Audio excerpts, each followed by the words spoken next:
Mummy. Mummy आ गई, देखो आ गई। अभी कोचिंग से आकर मैं अपना चाय बनाकर ले आई। ये उसी वुलन कुर्ती को मैंने पहना है जो मैंने अपने कोचिंग में पढ़ाते समय खरीदा था। मैंने 1 साल पहले खरीदा था। उस वक्त मैं अपने कोचिंग में पढ़ा रही थी, तभी फेरी वाला आया था, तो उन्हीं से मैंने 3 कुर्तियां खरीदी थी। उनमें से एक ये है। अच्छा लग रहा है, लग नहीं रहा है कि फेरी वाले का है। अगर मैं बताऊं ना किसी को ना कि ये फेरी वाले की कुर्ती है तो कोई जान नहीं पाएगा, क्योंकि दुकानों में भी ऐसे ही मिलता है, बस थोड़ा सा मटेरियल का डिफरेंस होता है। दुकान का मटेरियल थोड़ा ज्यादा सॉफ्ट होता है, ये भी सॉफ्ट है। एक क्रीम कलर का है, एक है जो अभी न्यू मैं रखी हूँ, उसको नहीं पहनी हूँ, वो पहनूंगी तो दिखाऊंगी। और एक गुड न्यूज और है कि मुझे मेरे बाल झड़ने से राहत मिल गई। अब मेरे बाल टूटते हैं, झड़ते नहीं हैं। मैं पहले से जानती थी कि जब विंटर आएगा तो मेरे बाल झड़ने बहुत कम हो जाते हैं। इस वक्त मैं एक होममेड ये तेल लगा रही हूँ, जिसका मैंने वीडियो भी बनाकर डाला है। इसमें मैंने अभी गुलहड़ के पत्तों को डाल दिया है। पता नहीं क्यों मेरे बाल में थर्सडे फ्राइडे होते होते इतनी खुजली होने लगती है ना कि मैं एक दिन तेल लगाकर तो रख ही लेती हूँ, वरना मैं गर्मी में नहीं लगाती तेल। एकदम तेल लगा लूंगी तो खुजली राहत हो जाएगी। मेरे स्कैल्प मुझे अब ऐसा लग रहा है ड्राई हो गए हैं। पहले मेरे स्कैल्प ऑयली थे, बहुत मुझे पिंपल होते थे, अभी भी एक यहाँ हो गया है। होता रहता है, पर हाँ ये है कि अब ठीक हो जाता है। पहले होता था तो ठीक ही नहीं होता था, महीने 2 महीने 4 महीने, अब 2-4 दिन में गायब हो जाता है, क्योंकि मैं योगा करती हूँ। मुझे ऐसा लगा था कि ठंडी के समय में गुलाड़ का फूल नहीं मिलता है, इसीलिए बस मैंने ये ऑयल बनाया था कि एक दिन अगर मिल गया, एक दिन मुझे मिला था तो उसी से मैंने ऑयल बना लिया कि ठंडी में अब गुलाड़ के फूल का मास्क कौन लगाएगा, और मिलेगा भी नहीं, तो इसलिए मैंने ऑयल बना लिया था। और उस वक्त मेरी एक पटीदार की दादी की डेथ हो गई थी, तो मेरा भाई एक भी नहीं लाता था। लेकिन जैसे ही 13वीं बीती, वो लाने लगा फिर से गुलाड़ के फूल। मैं उस वक्त सोचती थी कि पता नहीं ऑयल मुझे सूट करेगा या नहीं करेगा। अब मैं पछता रही हूँ कि मैंने पहले क्यों नहीं ट्राई किया।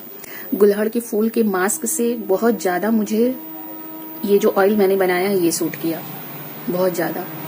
बस एक बार का मेहनत है, उसके बाद आराम से लगाओ। ठंडी में भी इतने सारे गुलहड़ के फूल मिल गए। ये आज के मंदिर में चढ़े हुए हैं। यहाँ बहुत सारी मैंने सूखने के लिए भी रख दिए। ठंडी में धूप तो निकल ही नहीं रही है, बहुत तेज ठंडी पड़ रही है यहाँ, तो ऐसे ही मैं इसको रख देती हूँ कि सूख जाते हैं, गलते नहीं है। बरसात तो गल के सड़ के पूरे भुगड़ी लग जाते थे। ठंडी में 2-2 हफ्ते तक बाल ही नहीं धुलते थे, खूब सारे बड़े बड़े पिंपल इतने हर जगह हो जाते थे।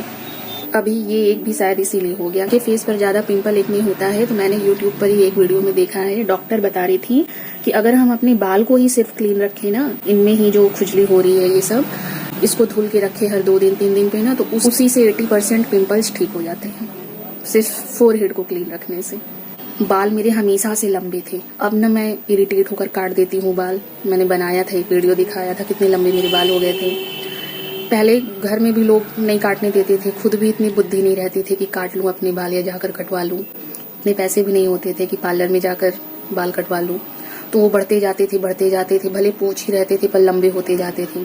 उसी में कुछ लोग तारीफ कर देते थे कि अरे इसके बाल कितने लंबे हैं, तो और मन नहीं करता था काटने का।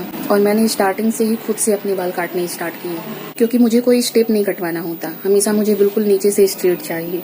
जब से मैंने YouTube पर जो डॉक्टर बता रही थी उनका सुना है, तब से मैं अपने बालों को 3-3 दिन पर धुलने लगी थी, वरना मैं 1 हफ्ते से पहले अपने बाल नहीं धुलती थी। अब मैं केयर करती हूँ। मैं 20 मिनट से अपने बालों में तेल लगा रही हूँ और हाथ को रोकने का मन ही नहीं कर रहा है। कितना सारा तेल मैं लगा डाली, ऐसा लगता है जैसे मेरे बाल में सारे तेल एब्जॉर्ब होते जा रहे हैं। तेल लगाने पर मेरे इतने सारे बाल टूट गए, ये बहुत ही कम है। इससे पहले जब मैं तेल लगाती थी गर्मी में, इतने बाल टूटते थे, इसीलिए तो मैंने तेल लगाना ही बंद कर दिया था। बाल के टूटने और झड़ने में यही अंतर होता है कि जब बाल टूटते हैं तो जो डैमेज्ड हेयर है, खींच रहे हैं हेयर, वही टूट कर गिरेंगे। लेकिन जब झड़ने लगते हैं तो अच्छे हेयर पूरे गुच्छे में निकलते हैं। मतलब मैंने ये सब रियल एक्सपीरियंस किया है ऑयल लगाने के बाद, इसलिए मैं कंघे नहीं करूंगी, वरना इसके डबल टूटेंगे। में से भी किसी के बाल बहुत ज्यादा टूट रहे हैं तो एक बार इस तेल को बनाकर ट्राई कीजिए। मुझे पहली बार में फर्क दिखा, इसलिए मैं कह रही हूँ।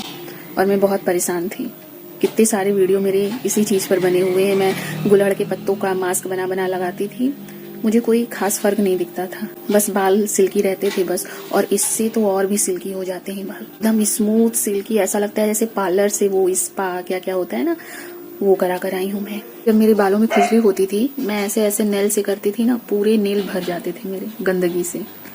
लेकिन अब नहीं भरते। बाल में खुजली तो बहुत हो रही, पर जब मैं ऐसे करती हूँ ना तो पूरे नेल नहीं भर रहे हैं। अभी ऑयल लगाने के बाद तो बिल्कुल भी नहीं भर रहे।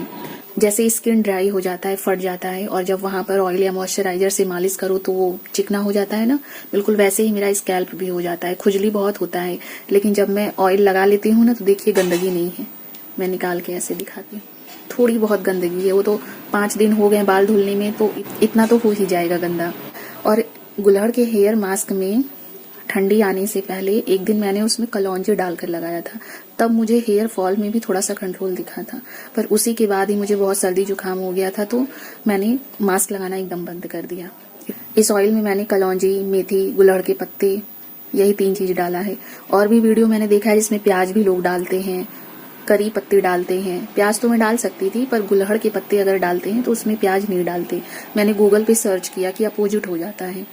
अगर ये नहीं सूट करता तो मैं प्याज डालकर बनाती, ऑयल लगाकर देखती हूँ उसको। और साथ में करी पत्ते डालते हैं, तो वो तो मैं अपने भाई से मंगवाऊंगी तो ले ही आएगा। पर अगर कोई चीज नहीं मिलती है तो उसको मैं छोड़ देती हूँ। जो है कम से कम उतना डाल के लगा के मैं ट्राई करूँ।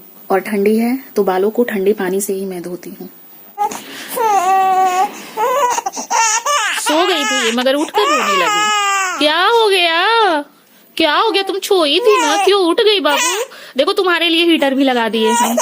हाँ, सोगी गर्मी पाकर। ज्यादा अच्छा लग रहा है क्या? कहाँ ज्यादा लग रहा है? सही तो है, सही तो है ना। ऐसे हाथ किए तो चुप हो गई पता नहीं क्यों। अच्छा नहीं गोदी ले रहे, रुक जाओ। गोदी के लिए रो रही हो क्या तुम?